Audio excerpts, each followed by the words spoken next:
Hi, so I did my mammogram today. It is apparently scar tissue that has grown. I hope it doesn't continue because it hurts when you touch it or when something touches it. But it's scar tissue. They want me to return next year for another mammogram. So all's good there. And what else? Yes, special needs parenting.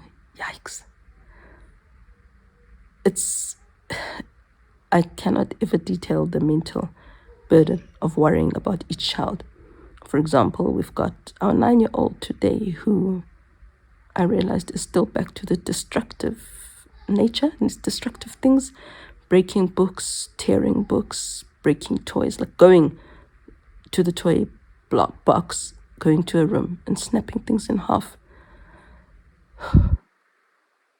And I guess I'll share this because I'm hoping, but there must be another mother who's in the same shoes, who's just desperate, who doesn't know what to do, how to help. I think maybe for us, it's a combination. It's all of them, the fetal alcohol for both her and her adopted brother, we assume. I don't know, guys, but it's hard. There are some times we just want to just give up. My daughter loves books. And already this morning we'd found tongs that belonged to the twins. It was their toys, which she had just snapped in half. When I asked her why, she didn't know why. And then later on, I took a new book that I'd bought and I was going to put it on her bed. But when I went to her bedroom, there were pages torn out of a different book. So there goes that book. It's sad. And I think I did share how she took scissors and slashed her sister's church blouse. This is the other part of special needs homeschooling, or special needs parenting, that many people will never understand. The destruction that some children wreak, and they don't know why. I myself don't know why. So sometimes you just have to find the humor where you can. And I will end this with this over the weekend. I think it was Sabbath morning, Saturday. The very same Marissa who was to talk out pages from a Bible story book. She was telling me how her very talkative twin sister loves it, or tells her to keep reading to her. So I said to her, "Oh, I didn't know that she wanted all these Bible stories all the time, because when I last went to the shop, I almost bought a Bible story book, but then I thought, we've been doing we've got enough Bible stories. It would be boring to repeat the same Bible stories." And she said, Emerson, 9-year-old, said, no. She likes the different pictures anyway for the same story. She likes analyzing them. So I said, oh well, then next time I will go and get a different children's Bible story book. And hey, after all, there's no harm in repeating the story of Naaman. My 8-year-old boy, Micaiah, he says, yes, and you can also do again the story of Captain Naaman. I swear, we just looked at each other, my 9-year-old and I.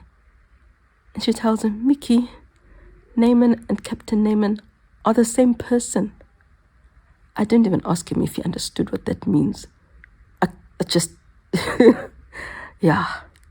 So when the dad came in, I tell him, we've just had this conversation with the children and I'm back to the same worry. Because he seems okay. And I've had this conversation with someone at church who said, but I talked to him and he seems fine. That's the problem. He seems fine, but he's so not okay. He's never asked, why did Naaman and Captain Naaman both have leprosy, both go and see Elisha, and both the same story happen? How did that come to be? He's never asked. And yeah. So now if I say Victoria and Auntie Victoria, does he think those are two different people? I don't know what is going on in his head. So I was telling my husband, I don't actually know what my son knows. And I don't know what he doesn't know. As I was saying. So I said to my husband, I don't actually know what my son knows and what he doesn't know. I don't even know. Look, I don't understand. I don't think anyone can understand the depths of what that means. Because it comes up in so many different ways when he says a word and he has no clue what it means, but it makes grammatical sense. It seems to fit in the context. But he actually doesn't mean what he's saying. How do I know that half of what I'm saying is even making sense to him? So I told my husband, I don't actually know what Mickey knows. And sweet Mikaya, who was right there, he says, I don't know anything. And he laughed. He was happy. It meant nothing to him. I don't even know if he knows what he meant. I don't know anything. And there we go. Fetal alcohol syndrome is very possible for both children. And there are all these other issues they have. Sometimes it's hard. It's hard because I need to keep them busy. Otherwise, they will eat paint. Otherwise, they will break things. But I can't always be there. So things will break. I'm locking much away, and that takes up time. Let's pack this up, lock it away. So I have to find humor where the humor is available. And so my little humor for this week is my son doesn't know anything. And he's happy just like that.